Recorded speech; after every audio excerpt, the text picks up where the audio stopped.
ஓம் சக்தி, ஜெய கணேஷா, ஜெயவராகி. நவராத்திரி யாரெல்லாம் நவராத்திரி கும்பிடலாம்? கொலு வைக்கிற பழக்கம் இருக்கவங்க தான் நவராத்திரி கும்பிடலாமா? கொலு வைக்காமல் எப்படி நவராத்திரி கும்பிடலாம் எளிய முறையில்ன்றதை முதல் பகுதியில் பார்த்தோம். இப்போ என்ன பார்க்குறோம் அப்படின்னா, கொலு என்று சொன்னாலே படிகள் கணக்கு உண்டு. அந்த கொலுப்படி வைத்தல் என்று சொல்லுவாங்க. அந்த அமைப்பில் தான் வரும். வெறுமே ரேக்ஸில் அப்படியே கொண்டு வர முடியாது. படிப்படியாக கொண்டு வர்றது தான் கொலுப்படி என்று சொல்லுவாங்க. நவராத்திரி என்றாலே கொலுப்படி தான் சிறப்பாக சொல்லப்படுகின்றது. இந்த கொலுப்படி எதற்காக? பெரும்பாலும் கொலுப்படி எப்படி இருக்கும், 3லேருந்து ஆரம்பித்து 5, 7, 9, 11 கொண்டு போவாங்க. எடுத்த உடனே எப்போதுமே ஒரே ஸ்ட்ரெச்சில் எனக்கு பணம் இருக்குது, என்னால் செய்யணும் அப்படின்னு சொல்லிட்டு நம்ம என்ன பண்ணக்கூடாது, எடுத்த உடனே அதிகமான படிகளை எடுத்து வாங்கிட்டு மொத்தமாக பொம்மையை வாங்கக்கூடாது. ஒரு 3 படிக்கல்லேருந்து ஆரம்பித்து ஒவ்வொரு வருடமும் புது புது பொம்மைகளாக சேர்த்துட்டு வரணும். எவ்வளோ தான் குழு நம்மக்கிட்ட இருந்தாலும் ஒவ்வொரு வருடமும் புதுசாக ஒரு குழு வாங்கணும். படிகள் அப்படின்றது தான் பெரிய விஷயம். ஏன் அப்படின்னா, நம்ம வாழ்க்கையிலே அப்படி தானே, படிநிலைகள் தானே. எந்த ஒரு கோயில் போனாலும் சரி, அந்த படிக்கு தானே ரொம்ப முக்கியம். சபரிமலையாக இருந்தாலும், கும்பகோணத்தில் படித்துறையினாலும் அந்த படிகளுக்கு முக்கியத்துவம். ஏன்னா வாழ்க்கையே ஒவ்வொரு படிநிலையாக வருகிறது. எற்றைக்கும் 7 பிறவிக்கும் உற்றோமாயாவும் உனக்கே ஆட்பட்டோம்ன்றாங்க. அந்த 7 பிறவி எப்படி வருது? ஒவ்வொரு படிநிலை தானே. சிவபுராணத்தில் பார்க்குறோம் இல்லைங்க, புல்லாகி, புழுவாகி, பறவையாகி, பாம்பாகி, கல்லாய், மனிதராய், தேவராய் நின்ற செல்லா நின்ற இத்தாவர சங்கமத்துன்னு சொல்லிட்டு பழகுறோம். அப்போது ஒவ்வொரு புல், புழு, பாம்பு, பறவை, கல்லாய், மனிதராய், தேவராய், இந்த மாதிரி தாவர சங்கரமன் மாறி வரும். செடி கொடிகளாக அப்படி மாறி வரும். அப்போது நம்ம ஒவ்வொரு படிநிலையை தான் இந்த டார்வின் தியரியிலையும் கண்டுபிடிச்சிருக்காங்க. சிவபுராணத்தில் சொல்கிற அந்த அமைப்பு முறை தான் அறிவியல் பூர்வமாக டார்வின் தியரிலையும் குடிச்சிருக்காங்க. இது என்றைக்கோ சிவபுராணத்தை சொல்லிட்டாங்க. அதே போல் தான் அந்த காலத்தில் என்ன பண்ணாங்க, ஒவ்வொரு படித்துறைக்கு ஏற்றபடி நம்ம ஓரறிவு உயிர், ஈரறிவு உயிர், 3 உயிர், 4 அறிவு, 5 அறிவு, அதுக்கடுத்தது 5ஆம் அறிவு, பகுத்தறிவு, அடுத்ததாக தேவர் நிலை, இந்த அடிப்படையில் தான் படிகள் வைத்ததாக அதிகாலத்தில் சொல்லப்படுவது உண்டு. ஆனாலும் அந்த ஒவ்வொரு படி வைத்தார்களான்றது தெரியாது. ஆனால் கொலுப்படியில் ஒவ்வொரு உயிரினங்களுக்கும் முக்கியத்துவம் கொடுக்கப்பட்டது அப்படின்னு தான் நம்ம சொல்லப்படுகின்றது. எதற்காக அப்படின்னா, வாழ்க்கையில் நம்ம ஒவ்வொரு நிலையாகத்தான் மாறி வந்து கொண்டிருக்கின்றோம். நம்ம சாதாரண எடுத்த உடனே நம்ம மானுட ஜென்மம், மனுஷ ஜென்மத்துக்கு நம்ம யாருமே வரலை. நம்ம கர்மா துரத்துகிறது இல்லையா, நம்ம யாருமே வரலை. நம்ம எல்லாருமே ஒவ்வொரு நிலை கடந்து தான் வரும். இதற்கு ஒரு புராணத்தில் ஒரு அழகான ஒரு கதை சொல்லுவாங்க, நீங்கள் கேள்விப்பட்டிருப்பீங்கன்னு நினைக்கிறேன். ஒரு குழந்தை பிறக்கிறது. ஒரு அந்த ஜனனத்துக்கு முன்பாக ஒரு கதை சொல்லுவாங்க. ஒரு அந்த புல்லுக்கிட்ட போயிட்டு நாரதர் நாராயணான்னு சொன்னாராம். உடனே அந்த புல் இறந்து விடுகிறது. அடுத்த நிமிஷம் ஒரு புழு இருக்குது. அந்த புழுக்கிட்ட போய் நாரதர் நாராயணான்னு சொன்னாராம். அப்போ அந்த புழு இறந்து விடுகிறது. திருப்பி அங்கே பாம்பு ஒன்று போயிட்டுருக்கு. அங்கே போயிட்டு நாராயணான்னு சொன்னும்போது அதுவும் இறந்து விடுகிறது. அப்புறம் மரத்தில் இருக்க ஒரு பறவையை பார்த்து அவர் என்ன சொன்னாரா, நாராயணன் சொல்கிறாரு, பறவையும் இறந்து விடுகிறது. இந்த மாதிரி ஒவ்வொரு நிலையாக சொல்லும்போது மனிதர்கிட்ட போய் சொல்லணும். அந்த குழந்தைகிட்ட போய் சொல்லும்போது நாரதர் சொல்கிறாரா, பெருமானே நான் சொல்ல மாட்டேன், நான் உங்கள் நாமத்தை நான் சொல்கிறேன், உங்கள் நாமத்துக்கு எந்த குறையும் கிடையாது. ஆனால் நான் சொல்லும் பொழுது பார்த்தீங்க என்று சொன்னால் ஒவ்வொரு ஜீவனாக மரிக்கின்றது, இறக்கின்றது அப்படின்னு சொல்லும்போது அதுக்கு பெருமாள் சொன்னாராம், கொஞ்சம் பாரு, ஏன்னா நீ திருப்பி பாரு அப்படின்னு. பார்த்தா அந்த புல்ன்றது நாராயணா என்ற நாமத்தை கேட்டு மோட்சமடைந்து அடுத்த நிலை புழுவாக மாறுகிறது. அடுத்தது நாராயண என்ற நாமம் கேட்டு அடுத்த நொடியே அதற்கு மோட்சம் கிடைத்து அதற்கு அடுத்ததாக பாம்பாக மாறுகிறது. அடுத்த நிலையை மோட்சம் கிடைச்சி பறவையாக மாறுகின்றது. அப்படி ஒவ்வொரு நிலை தாவர செடி கொடிகளாக மாறி தான் மனிதனாக வந்திருக்கு. அதனால் நீ சொல்கின்ற என்னுடைய நாமத்துடைய நிலையே மோட்சகதிக்கு போய் அடுத்தடுத்த நிலையை அடுத்ததாக அரிது மானிடராய் பிறத்தல் அரிது. மனித பிறவிக்கு வந்திருக்கு. இருக்கிறதுலே அரிதான பிறவி மானிட பிறவி. இதை தெரிஞ்சு தான் எல்லா ஔவையாரும் சரி, திருவள்ளுவரும் சரி, இந்த மானிட ஜென்மத்தை அவ்வளோ புகழ்ந்திருக்காங்க. நம்ம தான் சராசரி மனிதர்கள் கஷ்ட நஷ்டங்கள் நம்மளோட ஆசாபாசங்க ஏன் தான் மனுஷ ஜென்மமோ பிறந்தோமோ அப்படின்னு நம்ம திட்டிப்போம். ஆனால் வாழ்க்கையில் உயர்ந்த நிலை உன்னத நிலையுடன் வாழ்பவர்கள், உயர்ந்த நிலை உன்னத நிலை என்று சொன்னால் எண்ணத்திலும் உயர்வு உள்ளத்திலும் உயர்வு, வெள்ளத்தனைய மலர் நீட்டம் மாந்தர்த்தம் உள்ளந்தனைய உயர்வு அப்படின்ற மாதிரி உள்ளத்தில் உயர்ந்தவர் யார்? நிலத்தில் நீரளவே ஆகுமாம் நீராம்பல் சொல்லுவாங்க. நம்மளுடைய குணத்தளவே ஆகுமா வாழ்க்கை அப்படின்னு நான் சொல்வேன். ஆனால் நம்மளுடைய குணத்திற்கு ஏற்றாற் போல உயர்வானது வாழ்க்கைக்கு வரும். அந்த உயர்வு நிலையில் அரிது தான் இந்த மானுட பிறவி. அதனால் நல்ல வாழ்க்கையில் உயர்ந்தவர்கள், உள்ளத்தாலும் உணர்வாலும் உயர்ந்தவர்கள் எல்லாருமே மானிட பிறவியை ரொம்ப அரிதான பிறவியாக சொல்லியிருக்கிறார்கள். அப்பேற்பட்ட சிறந்த பிறவி தான் அந்த மானுட பிறவி. அந்த மானுட பிறவி வாழ்க்கையிலே ஒவ்வொரு படிநிலையும் உயர்ந்து வர வேண்டும் என்ற நிலையில்தான் இந்த கொழுப்படியுடைய தாத்பரம். எப்படி டார்வின் தியரி போல், சிவபுராண தியரி போல், அந்த ஒரு அமைப்பை போல், அந்த சிவபுராணத்தோட சாரம்சம் போல், உயிரினுடைய நிலையை போல், அந்த டார்வின் தியரியுடைய அறிவியல் கொள்கையை போல் வாழ்க்கையில் ஒவ்வொரு படிநிலை உயர்ந்த தன்மையை எடுத்துக்காட்டுவது தான் கொழுப்படி. நம்முடைய இந்துக்களில் பார்த்தீங்கன்னா ஒவ்வொரு மாதங்களிலுமே ஒவ்வொரு விதமான பண்டிகை இருக்கும், ஒவ்வொரு விதமான ருதுக்கள் காலங்கள் இருக்கும். இளவேநீர் முதுவேநீர் அது மாதிரி ஒவ்வொரு காலங்கள் இருக்கும். அந்த ஒவ்வொரு காலத்துக்கட்டத்திற்கு ஏற்றார் போல தான் நமக்கு பண்டிகைகள் தெய்வ அமைப்புகள் இருக்கும். அதே போல் அந்த பண்டிகைக்கு படைக்கின்ற உணவு முறைகள் பிரசாத நைவேத்தியங்கள் கூட அந்தந்த காலகட்டத்தில் சீதோஷ்ண நிலைக்கேற்ற மாதிரி தான் அந்த கொடுத்துருப்பாங்க. எதற்காக என்று சொன்னால் அந்த இறைவனுக்கு கொடுக்கப்பட்டது இறைவனுக்கே சமர்ப்பிக்கின்றோம். அந்த இறைவனால் கொடுக்கப்பட்டது நம்முடைய உள்ளத்திலும் உடலிலும் சென்று ஆக்கசக்தியாக மாறுவதற்காக தான் அந்த நைவேத்தியம் நம்ம சமர்ப்பிக்கிறோம். அப்போது கால நேரத்திற்கு ஏற்றா போல் நம்மளுடைய ஒவ்வொரு காலகட்டத்திலும் ஒவ்வொரு மாதத்திற்கு ஏற்ற போல் நம்மளுடைய தெய்வீக வழிபாட்டிலும் உயரிய தத்துவம் இருக்கின்ற அந்த உயரிய தத்துவம் அந்த தெய்வீக வழிபாட்டிற்குரிய பண்டிகைகள் நம்ம உள்ளத்தையும் உயர்த்துகின்றது, உடலையும் உயர்த்துகின்றது, வாழ்வை உயர்த்துகிறது, மரணத்தையும் வெல்கின்றது.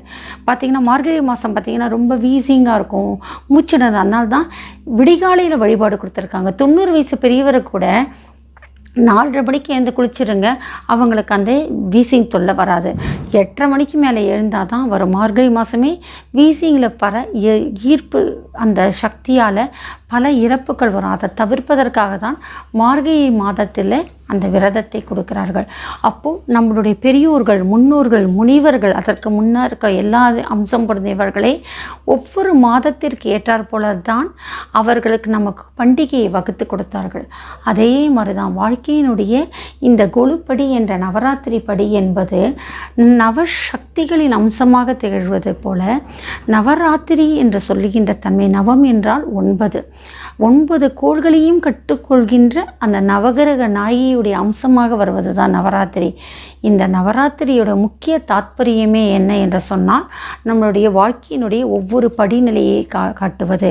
எப்படி நம்ம புல்லிலிருந்து ஆரம்பித்த சிவபுராண தத்துவத்தைப்படி நம்ம மனிதன் என்ற உயர்ந்த நிலைக்கு வந்தோமோ அதே போல் படிநிலையை காட்டுவது. அடுத்தது என்னன்னு சொன்னால் ஆணவம், கண்மம், மலம், மாயை என்று நான் சொல்கிறோம். இது எல்லாத்தையும் கடந்து வரணும். இந்த ஒவ்வொரு படிநிலையும் கடந்து வரும்பொழுது தான் எத்தனையோ பேர் தவம் புரிந்தாங்க. ராவணேஸ்வரன் அழிந்ததும் ஆணவத்தால், ஒவ்வொரு பெரிய பெரிய அரக்கர்களும் அழிந்ததெல்லாம் ஆணவத்தால். மண்ணாசை, பெண்ணாசை, பெண்ணாசை, இந்த பொன்னாசை. இந்த புராண பர ஒரு வெண்பாலே இது சொல்லியிருக்காங்க, தொல்காப்பியத்திலே சொல்லியிருக்காங்க. ஒரு மனிதன் அழிஞ்சால் இந்த 3ல் தான் அழிவாங்க. எப்போ இந்த ஆசை தான் அழிவுக்கே காரணம் என்று புத்தர் பிரான் போதிக்கிறார். அதால் இந்த ஆசையை துறந்து பக்தியில் போடுவது தான் என்ன என்று சொன்னால் இந்த நம்மளுடைய இந்துத்துவம் காட்டுகின்ற உயரிய அந்த தன்மை. அப்போது வாழ்க்கையிலுடைய ஒவ்வொரு படியில் நம்ம உயரணும். ஒவ்வொரு நிலையில் ஒவ்வொரு படியில் நவராத்திரி வைக்கின்ற தாத்பரியமே யாரெல்லாம் நவராத்திரி வழிபாடு மேற்கொள்கின்றாலும் நம்மளுடைய வாழ்க்கையிலுடைய ஒவ்வொரு விஷயத்திலும் கடந்து பக்குவப்பட்டு வரணும். ஒவ்வொரு படி ஏறும்போதும் பக்குவட்டு வரும். நம்ம ஐயப்பன் படி ஏறும்போதும் 18ஆம் படி என்ன விளையாட்டா? என்ன தான் விரதம் இருந்தாலும் நேரடியாக போயிட முடியுமா?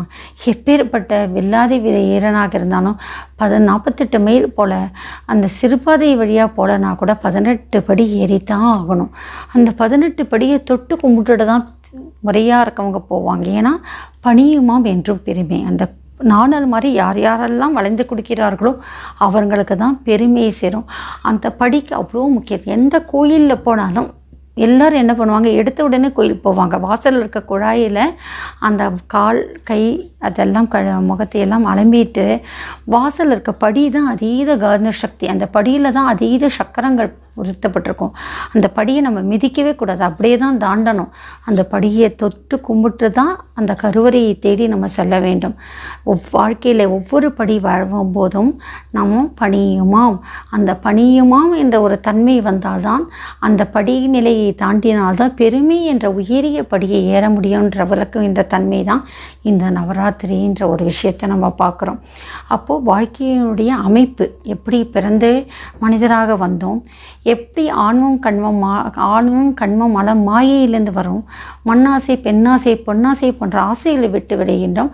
அதே போல் ஒவ்வொரு வாழ்க்கையிலுடைய ஒவ்வொரு படிநிலை விட்டு கொடுத்து வாழுதல், மனப்பக்குவம், கூடி வாழ்தல் என்ற தன்மை என்ற வரணும்.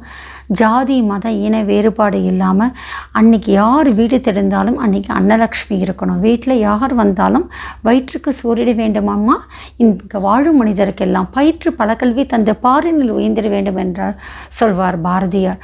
அதுபோல் அந்த வயிற்றுக்கு சோறிடுகின்ற தன்மை, பிள்ளைகளுக்கு கல்விக்குண்டான தன்மை, இதை ரெண்டுமே நம்ம கொடுத்துட்டா போதும். அன்னதானம் கல்விதானம் இதை ரெண்டு கொடுத்தாலே போதும். நம்மளோட வாழ்க்கையில் பல கஷ்டங்களிலிருந்து நம்ம மீண்டு வரும். அந்த ஒரு படிநிலையை கொடுப்பதும் என்ன என்று சொன்னால் இந்த நவராத்திரி. ஏழை எளியவர்கள் இல்லாமல் அக்கம் பக்கம் யாருன்றதை உயர்வு தாழ்வு பார்க்காம நம்ம வீடு தேடி வருகின்ற அத்தனை பேருக்கும் உபசாரம் செய்வது தான். குறிப்பாக பெண்களுக்கு முக்கியத்துவம் கொடுக்கின்ற ராத்திரி தான் இந்த நவராத்திரி. ஏன்னா எந்த ஒரு இடத்துலையும் பார்த்திங்கன்னா அந்த ஆணாதிக்கம்ன்றது வருது. அதுக்காக நான் ஃபெமினிஸ்ட் கிடையாது, பெண்ணியம் பேசுகிறவ நான் கிடையாது. ஆனாலும் ஒரு வீட்டில் ஆணுக்கு இணையாக அதீத சக்தி பெண்ணுக்கு. அதை தான் பாரதியார் வீட்டுக்குள்ளே பெண்ணை பூட்டி வைத்து விந்தை மனிதர் தலை குழுந்தார் என்று சொல்வார்கள். வீட்டுக்குள்ளே இருக்கிற அந்த பெண் படுகின்ற அதீத சக்தி தான் அந்த ஆணுக்கும் அதீத சக்தி வரும். எங்கேயா உழைத்திட்டு கண்ணீர், கண் திருஷ்டி, கெட்ட சக்தி எல்லாத்தையும் மீட்டு கொடுக்குற, அடித்து தும்சம் பண்ணுற குணம் யாருக்கு அப்படின்னா அந்த வீட்டில் இருக்க பெண்ணுக்கு தான். நம்ம திருவள்ளுவர் முனியையும் வாசுகி கதையை கேட்டிருக்கோம். அந்த வாசுகி அம்மா கிணத்துல தண்ணி இழுக்கும்போது வள்ளுவர் குறை கேட்டால் போதுமா, அந்த குடத்தில் அந்த இழுக்கின்ற அந்த தண்ணி அப்படியே விட்டுட்டு வருவாங்களாம். அந்த குடமானது அப்படியே அந்தரத்தில் தொங்குன்னு சொல்லுவாங்க. அந்த பத்தினியோட தன்மைக்கு கட்டுப்பட்டது அப்படின்னு சொல்லிட்டு. அதே போல் வள்ளுவர் கொங்கணவர் வரும்பொழுது குக்கனை நினைத்தாயா குங்கணவான்ற வரிகள் நம்ம கேட்டிருக்கோம். வாசுகி சட்டுன்னு சபிச்சுட்டு போகிறாங்க. ஆனால் வாசுகி கிட்ட நெருங்க முடியல, ஏன்னா அந்த பத்தினி துவம்ன்ற குணம் இருக்குது. அதே தான் அந்த ரேணுகா பரமேஸ்வரர் கதையும் ஜமதக்னி முனி ஒரு நிமிஷம் அந்த கந்தர்வனை அழகாக இருக்கிறாரேன்னு நினச்சதுக்கு தான் அந்த போயிடுச்சுன்னு சொல்லுவாங்க. அப்போது பெண்ணுக்கு தான் அதீத சக்தி இருக்குது. அந்த முனிவர்களுக்கு முனிவர்கள்னால் தவத்தால் வெல்லலாம். முனிவர்கள் நம்மளுடைய பூஜை புனஸ்காரங்கள் பத்தினத்துவத்தால் தான் எப்பேற்பட்ட சக்தியையும் பெற முடியுன்றதுக்கு குறிப்பிடுகின்ற ராத்திரி தான் இந்த நவராத்திரி.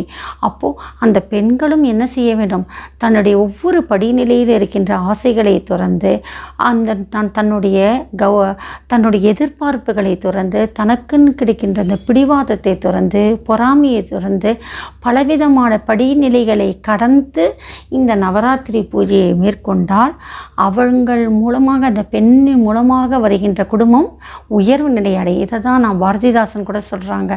அவருடைய அந்த புரட்சி கவிஞர் என்ன சொல்கிறாரு, வீட்டில் இருக்கின்ற ஆடவர் கற்றால் அவருக்கு மட்டும்தான் கல்வி, அந்த சமுதாயம். ஆனால் வீட்டில் இருக்கின்ற பெண்கள் கல்வி கற்றால் அந்த சமுதாயமே கல்வி கற்றா மாதிரின்னு சொல்லுவாங்க. அதே மாதிரி தான் வீட்டுக்குள்ளே வருகின்ற பெண்களுக்கு கிடைக்கின்ற அதீத சக்தி அந்த உலகத்துக்கே அதீத சக்தியாக மாறுன்றதை நம்ம நடைமுறை வாழ்க்கையில் கூட நம்ம இன்றைய அரசாட்சியில் கூட பார்த்துட்ருக்கோம். அதால் தான் எங்கேயுமே பார்த்திங்கன்னா நதிகளாக இருக்கட்டும் எல்லா இடத்துலையும் பார்த்திங்கன்னா இணையான ஒரு சக்தி பெண்ணிய சக்திக்கு நம்ம கொடுத்துருக்கோம். அந்த பெண்ணானது அந்த அதீத சக்தியை பெறுகின்ற ராத்திரி அந்த படிநிலை அடைவதற்கான அந்த உயர்நிலை அடைவதற்கான படிகள் தான் இந்த நவராத்திரி குழுப்படி வைத்திருக்கின்ற நவராத்திரி என்று சொன்னால் மிகையாகாது. அதனால் நவராத்திரி என்பது இத்தனையை கடந்து வரும். ஒவ்வொரு வாழ்க்கையினுடைய புல்லிலிருந்து வருகின்ற மனிதனுடைய அந்த உயர்வு நிலை, அடுத்தது ஆணவம் கண்மம் மலம் மாயையிலிருந்து வருகின்ற உயர்வு நிலை, அதுக்கடுத்தது மண்ணாசை, பெண்ணாசை, பொன்னாசையிலிருந்து கடந்து வருகின்ற உயர்நிலை, பொறாமை, பிடிவாதம், அகங்காரம், அந்த அச்ச, மடம், நாணம், பயிர்ப்பின்ற நல்ல குணத்தோடு வந்து புரட்சி பண்ண பாரதியார் சொன்ன ஒவ்வொரு பெண்ணும் பராசக்தி அம்சம் பெறணும்னா கண்டிப்பாக இந்த நவராத்திரி ஒரு படிநிலையை தான் எடுத்துக்காட்டும். எனவே நவராத்திரி என்பது நவசக்தியினுடைய அம்சமாக திகழ்கின்றது தான் இந்த பராசக்தி அம்சம். எப்பேற்பட்ட அரக்கனையும் அழிக்க முடியல.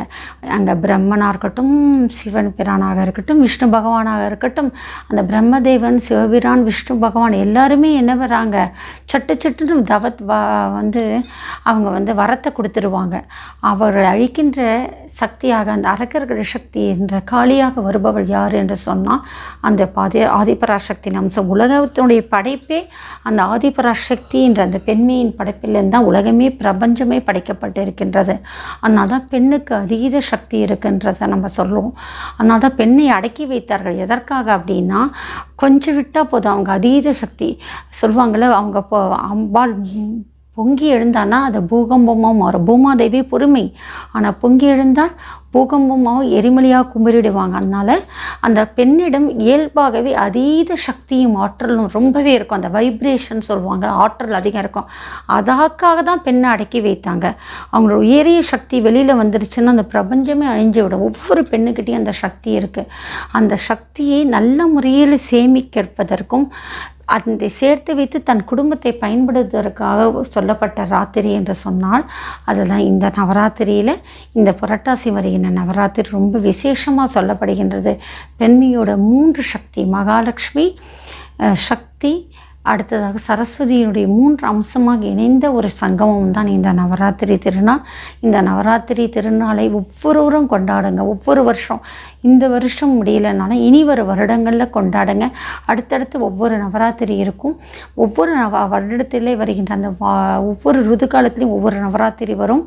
அந்த ஒவ்வொரு நவராத்திரியும் பெண்கள் வீட்டில் பூஜை பண்ணாலே போதும், அந்த வருடம் ஃபுல்லாக குடும்பம் சுபிட்சமாக இருப்போன்றது எந்த குறையுமே கிடையாது.